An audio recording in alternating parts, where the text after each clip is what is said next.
சிறிதளவு சேர்த்தா போதும். நல்லா கலர்ஃபுல்லாக இருக்கும் பார்க்குறதுக்கு. இன்றைக்கி நம்ம ஒரு கேபேஜ் ஸ்டிர் ஃப்ரை பண்ண போகிறோம். இது வந்து ஃபாரினர்ஸ் எல்லாம் சாலட் மாதிரி ரொம்ப விரும்பி சாப்பிடுவாங்க. ரொம்ப சிம்பிள் இன்க்ரீடியன்ட்ஸு. ட்ரை பண்ணி பாருங்கள், ரொம்ப நல்லாயிருக்கும். ஸோ முதல்ல இந்த மாதிரி நான் ஒரு ட்ரே மாதிரி ஒரு பிளேட் வச்சுட்டு இருக்கிறேன். இதில் ஒரு 1/2 kg கேபேஜை நான் இப்படி நறுக்கி வச்சுருக்கேன். பெருசாக பார்த்தா தெரியும் இந்த மாதிரி. ஸோ இதை நம்ம இதில் சேர்த்துக்கலாம். நல்லா அலசிட்டு தண்ணி நல்லா ட்ரை ஆகிடணும், தண்ணியே இருக்கக்கூடாது. பார்த்தீங்கன்னா தெரியும் எவ்வளோ ட்ரையாக இருக்குது பாருங்கள். இந்த மாதிரி சேர்த்துட்டு ஒரு பெரிய வெங்காயத்தை இந்த மாதிரி நீல வாக்கில் நறுக்கி வச்சுருக்கிறேன்.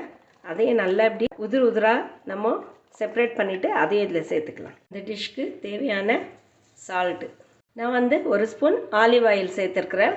நீங்கள் உங்கள்கிட்ட எந்த ஆயில் இருக்கோ அதை சேர்த்துக்கோங்க. லைட்டாக பெப்பர் கொஞ்சமாக சேர்த்துக்கோங்க.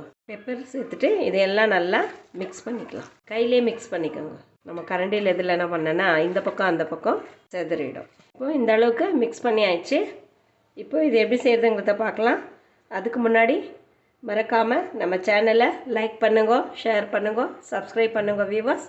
இப்போ இது எப்படி செய்கிறதுங்கிறத பார்ப்போம்.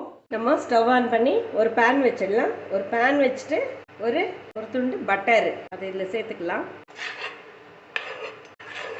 பட்டர் மெல்ட் ஆனதும் ஒரு 10 பல்லு பூண்டு பொடியாக நறுக்கி வச்சுருக்கிறேன், அதை இதில் சேர்த்துடலாம். ஒரு 10 செகண்ட்ஸு இந்த பூண்டு இந்த பட்டரில் ஃப்ரை ஆகட்டும். ஒரு 10 செகண்ட் போதும், ரொம்ப ஃப்ரை ஆக தேவையில்லை. இப்போ நம்ம மிக்ஸ் பண்ணி வச்ச cabbage, onion, pepper, salt, olive oil சேர்த்தோம், அதெல்லாம் இதில் சேர்த்துடலாம். நம்ம உப்பு போட்டு மிக்ஸ் பண்ணுறதுனால அந்த ஆனியனில் இருந்த தண்ணி இதில் விட்டு இருக்குது. நல்லா ஹை ஃப்ளேமில் ஒரு 2 நிமிஷம் இதை ஃப்ரை பண்ணோம். ஸோ இந்த அளவுக்கு இதானா பாருங்கள், அதில் இருந்த அந்த வெங்காயத்தில் இருந்த தண்ணியெல்லாம் வந்திருக்கு. ஸோ 2 நிமிஷம் இப்படி ஃப்ரை பண்ணால் போதும். இந்த ஸ்டேஜில் நான் வந்துட்டு கேரட்டை இப்படி இந்த இதில் துருவி வச்சுருக்கிறேன்.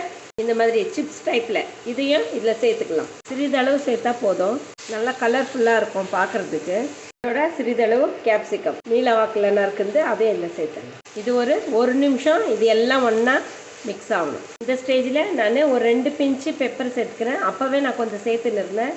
ஃபாரினர்ஸ் அவ்வளோ காரம் சாப்பிட மாட்டாங்க, பட் நம்ம இந்தியன்ஸு கொஞ்சம் ஸ்பைஸியாக சாப்பிடுவோம். இதை வந்து அப்படியே சாலட் மாதிரியும் சாப்பிட்லாம், இல்லை சப்பாத்தியில் கூட நம்ம சாப்பிட்டுக்கலாம். வித்தியாசமாக இருக்கும், நல்லா டேஸ்ட்டாக இருக்கும்.